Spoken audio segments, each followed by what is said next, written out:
శ్రీ పొట్టి శ్రీరాములు నెల్లూరు జిల్లా మానవతా విలువలు మంట కలిసిన వేళ ధనం ఉంటే చాలు నాకు ఎవరు అక్కర్లేదు అన్నట్లు కొంతమంది బావమర్దికి బతుకు కోరతారు, దాయాదులు చెడు కోరతారు అనేది ఎప్పటి నుంచో వస్తున్న ఒక సామెత.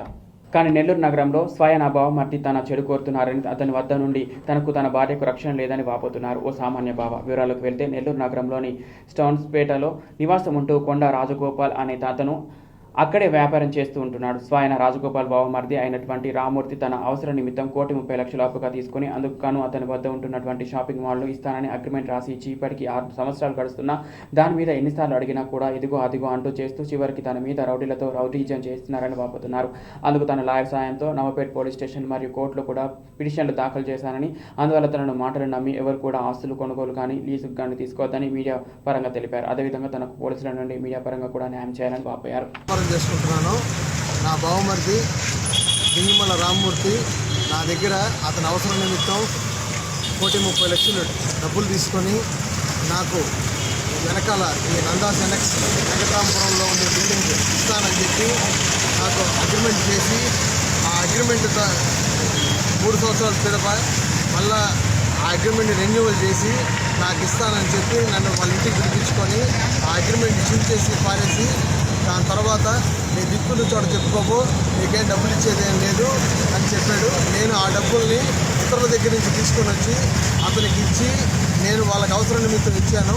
వాళ్ళు ఈరోజు నాకు ప్రాపర్టీ ఇవ్వకుండా, తర్వాత ఆ డబ్బులు కూడా ఇవ్వకుండా నన్ను ఇబ్బంది పెడుతున్నారు. ఇదిగోండి ఈ అగ్రిమెంట్ కాపీ నాకు అతను ఇచ్చింది.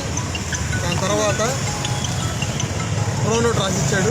ఈ ప్రోనోట్ ఎవిడెన్స్ కూడా నా దగ్గర ఉంది. ఇవన్నీ నేను చాలాసార్లు ఈ 6 సంవత్సరాలు అయింది అతనికి ఇచ్చి, 2015లో ఇచ్చాను. 6 సంవత్సరాల నుంచి అతన్ని అడుగుతుంటే అతను వాయిదాలు వేసి నచ్చ చెప్పుకుంటూ వచ్చాడు. ఇంకా నాకు ఓపిక లేక నేను మా లాయర్ గారిని కలిసి నేను కోర్టులో కేసు వేసి ఈ ప్రాపర్టీ మీద నేను స్టే తీసుకొచ్చున్నాను.